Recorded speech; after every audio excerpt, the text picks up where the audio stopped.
In today's video, we are going to learn about seafloor spreading and the forces which are responsible for continental drifting. Okay, seafloor spreading आज हम इतना ज़्यादा deeply नहीं पढ़ेंगे. Plate tectonic theory वाले unit में इसको बहुत अच्छे से एक्सप्लेन किया गया. आज हम सिर्फ इसकी बेसिक पढ़ेंगे कि एक्चुअली में ये होता क्या है. फाइन, अब चैप्टर स्टार्ट करने से पहले हम कुछ इंपॉर्टेंट पॉइंट्स पढ़ते हैं. पहला इंपॉर्टेंट पॉइंट क्या है? ल्यूरेशिया. अच्छा, एक और बात मैं आपको बता देती हूँ. पहले जो हमने पिछले सेशन में कंप्लीट किया था, जो अकॉर्डिंग टू वीगर कंसेप्ट था, क्या था कि एक हमारा जो ग्लोब है वो पहले एक सिंपल पूरा वन कॉन्टिनेंट था एंड वन ओशन था, राइट. और वो जो वन कॉन्टिनेंट था उसका नाम था पेंजिया एंड जो वन ओशन था उसका नाम था पेंथेलिसा. होप आपको ये सब याद होगा. अब इसी के बाद कुछ इंपॉर्टेंट पॉइंट्स क्या आते हैं कि जब कुछ टेक्टोनिक एक्टिविटीज़ हुई या फिर मेजर कुछ ऐसे प्रोसेसेस हुए जिसकी वजह से ये जो पेंजिया है वो दो हिस्सों में सेपरेट हो गया. ठीक है ना, दो हिस्सों में डिवाइड हो गया. अब जो दो हिस्से थे उस एक हिस्से को कहा गया लॉरेशिया एंड नीचे वाले हिस्से को कहा गया गोंडवाना लैंड. ओके, समझे आप. देखिए यहाँ पे पेंजिया के दो हिस्से हुए due to the tectonic activities. जो ऊपर वाला हिस्सा था वो टूट के बिखर के क्या बन गया? पेंजिया बन गया, वो लॉरेशिया बन गया. और नीचे वाला हिस्सा गोंडवाना लैंड बन गया. देखिए ये आपका वो आ गया लॉरेशिया और ये नीचे आ गया Gondwana land. This is L and this is G. ठीक है. अब इनके टूटने की वजह से इनके बीच में एक ओशन की लेयर आ गई. इसको नाम रखा गया तिथ सी. ठीक है ना. तो जो पहले यूनाइटेड पेंथेलिसा और पेंजिया थे वो अब यूनाइटेड नहीं रहे, सेपरेट हो गए. दो अलग कॉन्टिनेंट्स बन गए, लॉरेशियन और गोंडवाना लैंड. और एक बीच में सी आ गई, वो थी तिथ सी कह दो या फिर तिथ ओशन कह लो. नॉर्मली इसको तिथ कहा जाता था. ठीक है. अब इसी के बेस पे आपको थोड़ी सी इन्फॉर्मेशन है क्या कि लॉरेशिया जो मैंने अभी आपको बताया उसके अंदर कौन कौन से कॉन्टिनेंट्स आते थे ये आपको याद करना होगा. तो उसके अंदर आते थे north America, Greenland, Europe and parts of Asia. तो आपके पास जब कोई भी आंसर आएगा तो आप ये जो इन्फॉर्मेशन है उसके अंदर ऐड करके अपने नंबर ऑफ पॉइंट्स बढ़ा सकते हो और आंसर की लेंथ बढ़ा सकते हो. इसीलिए जो फ्यू पॉइंट्स हैं मैं जो आपको बीच में बताती हूँ आप उनको ऐड अप कर सकते हो. फाइन. जो लॉरेशिया था वो आपका नॉर्दर्न हेमिस्फीयर में मूव करता गया टूटने के बाद, और गोंडवाना लैंड वो सदर्न हेमिस्फीयर में लाई करता था. और उसके अंदर कौन कौन से कॉन्टिनेंट्स आते थे? Consisting of south America, Antarctica, Africa, Madagascar, India and Australia. ठीक है. एंड थर्ड पॉइंट इज ये जो दो कॉन्टिनेंट्स थे लॉरेशियन गोंडवाना लैंड ये सेपरेट हो गए बाय द ओशियन जिसका नाम था प्लेयोटिथ या फिर तिथ्स. ठीक है ना. उसका नाम क्या रखा? तिथ रखा, जो मैंने अभी आपको एक्सप्लेन किया. नेक्स्ट हम मूव करते हैं what is sea floor spreading. देखिए आपको नाम से समझ में आ रहा होगा. Sea it means like ocean or any water body and floor means like ocean bed and spreading मतलब एक्सपेंशन होना या बढ़ना, मतलब कि वाटर बेड का बढ़ना. मतलब जो ओशन जिस एरिया में स्प्रेड है उस एरिया का धीरे धीरे करके बढ़ना, उसी को सी फ्लोर स्प्रेडिंग कहते हैं. तो लाइन टू लाइन पढ़ते हैं हम. Expansion in the floor area of the ocean is called C floor spreading. Ocean के फ्लोर एरिया में इंक्रीमेंट होना उसको सी फ्लोर स्प्रेडिंग कहते हैं. The studies of the seafloor spreading phenomena has confirmed that the continents were once united as the continental Pangea. अब यही जो सी floor spreading की स्टडी है इसी की वजह से हमको ये प्रूफ मिला, एक वैलिड प्रूफ मिला कि येस पहले हमारे जियोलॉजिकल पास्ट में पूरे सारे कॉन्टिनेंट्स जो थे सिर्फ एक ही कॉन्टिनेंट थे जिनका नाम पेंजिया था, जो कि बाद में ड्रिफ्ट हो गए और फिर फ्रेगमेंट होने के बाद ड्रिफ्टेड होते गए. ठीक है, अलग अलग ड्रिफ्ट हो गए. और हाँ, आपके जब लॉरेशिया और गोंडवाना लैंड बना ना तो उसके बाद फर्दर और कुछ डिस्ट्रक्शंस हुए या कुछ ऐसी एक्टिविटीज़ हुई जिसके बाद लॉरेशिया गोंडवाना लैंड के भी टुकड़े होने लगे, वो भी फ्रेगमेंट होने लगे. और वो फ्रेगमेंट होकर क्या बनाए? जो हमारी आज की प्रेजेंट डे सिचुएशन है. ठीक है, जो हमारी आज की प्रेजेंट डे कॉन्टिनेंट्स की पोजीशन है ना वो बनाती है. ओके. तो ये आपका सी फ्लोर स्प्रेडिंग में था. सी फ्लोर स्प्रेडिंग जो था, the sea floor between these two drifted continental blocks has spread during the last 200 million years ago. तो ये कब हुआ ये फिनोमेना सी फ्लोर स्प्रेडिंग का? लास्ट 200 मिलियन ईयर्स पहले ये फिनोमेना हुआ. मतलब कि कॉन्टिनेंट्स जो थे टूटे वो इसी एरिया में इसी आपके मिलियन ईयर्स अगो हुआ था.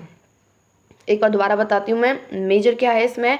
सी फ्लोर स्प्रेडिंग होता क्या है? The expansion of the floor area of the ocean. Okay, so this is all about C floor spreading. I hope आपको समझ में आ गया होगा. अब हम इस वीडियो के मेजर टॉपिक पर मूव करते हैं, that is what are the forces responsible for the continental drift.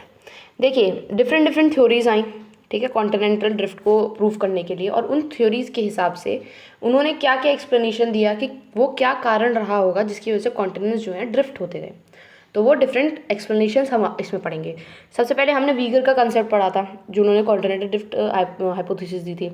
अब वीगर के अकॉर्डिंग क्या था, मैं एक बार आपको रिवाइंड कर देती हूँ। अकॉर्डिंग टू वीगर उन्होंने ये कहा था कि हमारे जियोलॉजिकल पास्ट में पूरा सारे कॉन्टिनेंट्स जो थे वो सिर्फ एक ही कॉन्टिनेंट था, दैट इज़ पेंजिया, एंड सारा ओशन सिर्फ एक ही था, दैट इज़ पेंथेलेसा। फिर बीच में टेक्टोनिक एक्टिविटीज़ हुई जिसकी वजह से पेंजिया जो 2 टुकड़ों में बट गया, दैट इज़ लोरेशिया एंड आपका गोंडवाना लैंड। ठीक है, एंड फर्दर और टेक्टोनिक एक्टिविटीज़ की वजह से गोंडवाना लैंड और लोरेशिया वो भी टूटता गया, फ्रेगमेंट होता गया और ड्रिफ्ट हो गया प्रेजेंट डे सिचुएशन जो कि हमारी आज कॉन्टिनेंट्स की है। ठीक है, और उन्होंने कुछ एडिशनल चीज़ क्या कही कि अकॉर्डिंग टू वीगर कॉन्टिनेंट्स जो हैं वो एक लाइटर मटेरियल के बनते हैं, दैट इज सियाल लेयर। सियाल का मतलब होता है SI stands for silicon and AL stands for aluminium. ठीक है ना, मतलब कि कॉन्टिनेंट्स जो है हमारे उनमें कंपोजिशन किसका है, सिलिकन का और एल्यूमिनियम का, जो कि फ्लोट करते हैं ऊपर दी डेंसर ओशियन मटेरियल। ठीक है ना, और ओशन का मटेरियल किससे बना है, सीमा लेयर से।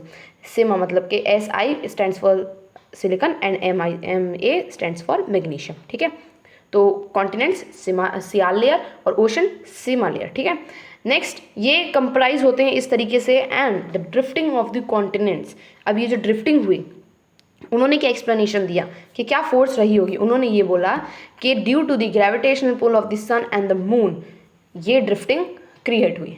तो उनका क्या रीज़न था कि अर्थ का और मून का जो है, सन का और मून का ग्रेविटेशनल पुल इतना ज़्यादा स्ट्रांग हो गया था एक समय पे जिसकी वजह से ड्रिफ्ट होने लगे सारे कॉन्टिनेंट्स। बट उनकी ये थ्योरी वैलिड प्रूफ नहीं हुई क्योंकि ग्रेविटेशनल पुल इतना ज़्यादा स्ट्रांग नहीं होता कि वो इतना वास्ट डिस्ट्रक्शन या वास्ट मूवमेंट क्रिएट कर सके। ठीक है, तो उनकी ये थ्योरी रॉन्ग प्रूफ हुई।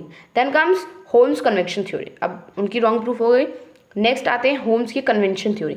अब होम्स के अकॉर्डिंग क्या था, देखिए आपको ये चीज़ पता होगी कि अर्थ के पास अपना एक थर्मल इंटरनल हीट होती है, राइट, थर्मल एनर्जी होती है अर्थ के पास। तो होल्म्स ने उसी का आइडिया दिया था। होल्म्स ने कहा कि जो हमारे अर्थ में थर्मल कन्वेंशन होता है, as we go deeper within the earth हम देखेंगे और डेंस और टेम्परेचर जो है वो इंक्रीज होता रहता है, वही थर्मल हीट होती है। तो होल्म्स ने कहा कि जो थर्मल कन्वेंशन है मेंटल का, ठीक है ना, हमारा जो मेंटल लेयर है उसका जो थर्मल कन्वेंशन है उसकी वजह से कॉन्टिनेंटल ड्रिफ्ट हुए।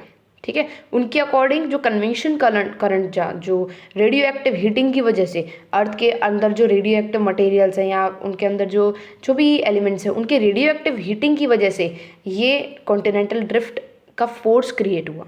और ये कंसेप्ट जो था वो भी फेल प्रूफ हुआ क्योंकि रेडियो एक्टिव हीटिंग इतनी ज़्यादा स्ट्रॉन्ग कभी नहीं होती जिसकी वजह से ये बहुत ज़्यादा हैवी कॉन्टिनेंट्स को ड्रिफ्ट कर सके, इट्स नॉट पॉसिबल। तो होम्स की भी कन्वेंशन थ्योरी जो थी वो रॉन्ग प्रूफ हो गई। Then comes the most valid theory that is a plate tectonic theory, जो कि हम आज तक जानते हैं। वीगर की और होम्स की जो आइडिया था वो ऑल्दो सक्सेसफुल तो नहीं हुआ बट उनके आइडिया ने प्लेट टेक्टोनिक थ्योरी को बनाने में बहुत हेल्प करी। ठीक है, तो उन्होंने क्या कहा, प्लेट टेक्टोनिक थ्योरी के अकॉर्डिंग, अब हम इससे नेक्स्ट यूनिट में अच्छे से बहुत डीपली पढ़ेंगे प्लेट टेक्टोनिक थ्योरी होती क्या है वाकई में।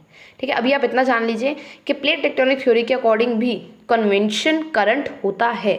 उन्होंने रीज़न यही बताया कन्वेंशन करंट है but not for the radio active heating.